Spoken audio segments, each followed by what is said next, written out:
Hello प्यारे बच्चों, आज हम सीखेंगे हिंदी की 12 खड़ी।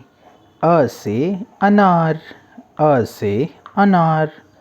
आ से आम, आ से आम। ऊ से उल्लू, ऊ से उल्लू। ऊ से ऊन, ऊ से ऊन। ई से इमली, ई से इमली। ई से ईख, ई से ईख। री से ऋषि, री से ऋषि। ए से एड़ी, ए से एड़ी।